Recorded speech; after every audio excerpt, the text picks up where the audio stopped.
דני חזר הביתה מאושר על קניית הטאבלט הראשון שלו, ומיהר להתחיל לצייר. אך במהרה הרגיש באי נוחות והחל לנסות תנוחות עבודה אחרות. לבסוף, דני פנה אליי, לעזרה במציאת פתרון, וכך החל הפרויקט של טושי.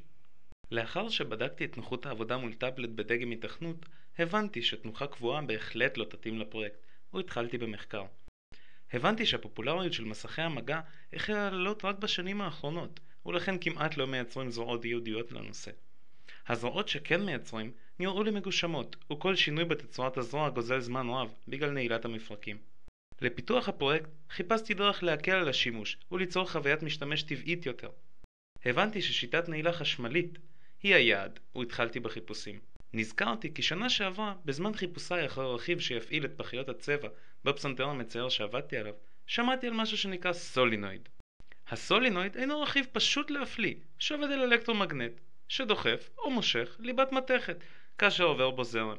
לאחר כמה ניסיונות הגעתי לקונפיגורציה המתאימה, והחל הפיתוח הצורני וההנדסי.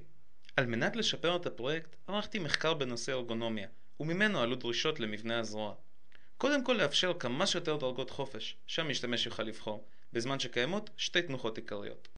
הראשונה היא שימוש כמסך, שהמשתמש יוכל לקבוע את גובה העיניים ומרחק הצפייה. האפשרות השנייה היא שימוש ככלי כתיבה. הוא בא לפי דוקטור אאורס, הזווית המומלצת היא לפחות 35 מעלות הטיה. דרישה נוספת הגיעה מקונפיגורציית השולחן, והייתה אפשרות לכוון את גובה וזווית המקלדת, שכן המחקרים האחרונים מראים כי הזווית הכי בריאה לפרקי כף היד היא נגטיבית דווקא.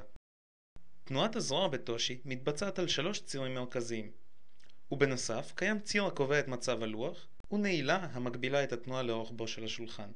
השליטה בזרוע מתבצעת בעזרת לחיצה על כפתור, אשר משחררת 3 הצירים, בזמן שקפיץ עם כדור המותקן בכל מכלול שומר על איפוס מול פין הנעילה, ומאפשר למפרקים לעצור רק במקומות המיועדים.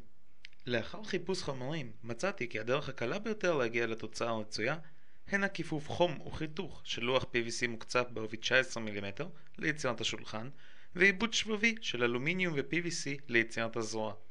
לאחר יצירת כל החלקים, כולל קידוח מקדים והברזות, הם יחוברו בעזרת ברגי הלן חסרי ראש.